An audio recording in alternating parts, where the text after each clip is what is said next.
Questão 19. Orçamento público é o instrumento utilizado pelo governo federal para planejar a utilização do dinheiro arrecadado com os tributos. Essa ferramenta: a. Fixa as receitas que o governo espera arrecadar, enquanto estima as despesas a serem efetuadas. b. Fixa tanto as receitas que o governo espera arrecadar quanto as despesas a serem efetuadas. c. Estima tanto as receitas que o governo espera arrecadar quanto as despesas a serem efetuadas. d. Estima as receitas que o governo espera arrecadar, enquanto fixa as despesas a serem efetuadas. E. Estima às vezes e fixa às vezes as receitas, sem impor limites às despesas a serem efetuadas. Olá, bem-vindos a mais um mergulho. Hoje, o foco é direto num ponto-chave das finanças públicas no Brasil: o orçamento. Temos aqui um material bem interessante, sabe? Ele vai direto ao ponto de como o governo planeja usar o dinheiro. Bom, o nosso dinheiro, né? Dos tributos. E a nossa missão aqui é bem clara: entender a diferença, que parece ser crucial, no jeito que o orçamento trata o dinheiro que entra e o dinheiro que sai. Ok, vamos desmistificar isso. Exato. E é fundamental mesmo.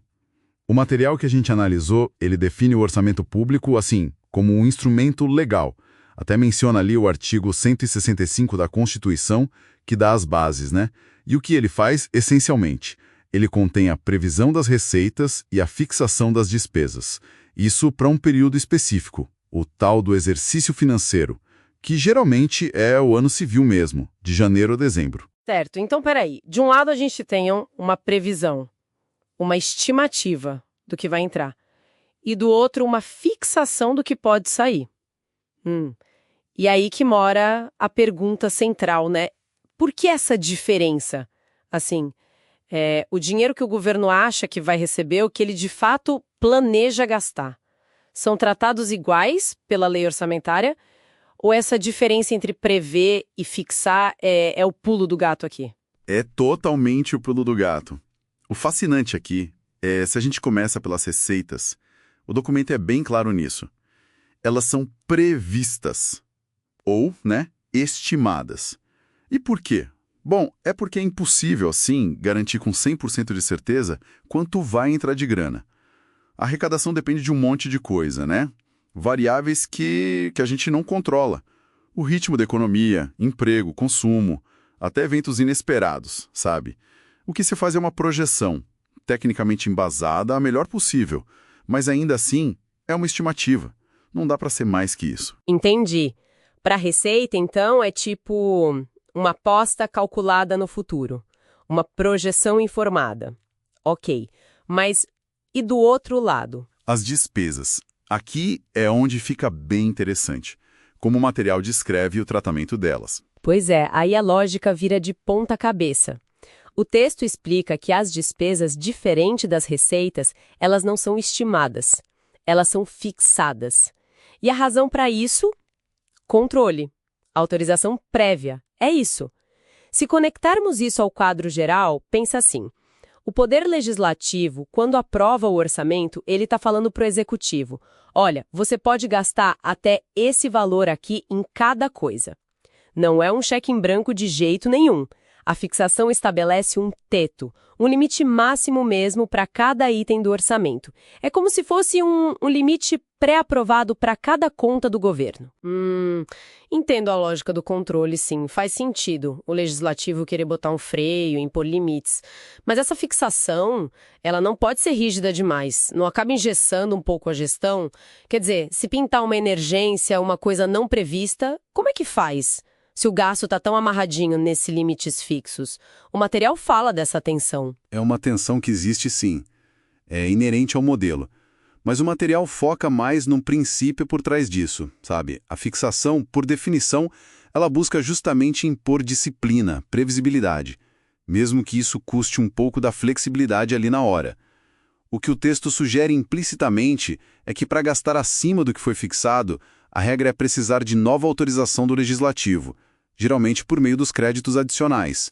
Ou seja, até o jeito de ajustar reforça o controle do Congresso sobre o gasto, mesmo no imprevisto. A rigidez nesse sentido é de propósito, visando o controle fiscal. Ah, tá. Entendi. Então, o que tudo isso significa no fim das contas, o grande ahá desse nosso mergulho parece ser essa dualidade, né, no orçamento brasileiro. Receita é estimativa. É um olhar para o futuro com uma dose de incerteza calculada. Já a despesa é limite. É uma autorização com teto bem claro. Isso meio que sugere um sistema que tenta balancear duas coisas. Aceitar que a economia é imprevisível na hora de arrecadar, mas ao mesmo tempo ter um controle bem mais firme sobre para onde o dinheiro efetivamente vai. É isso? Exatamente isso. E essa estrutura, veja bem, não é só um detalhe técnico, não. Ela reflete uma escolha fundamental sobre como gerenciar o dinheiro público.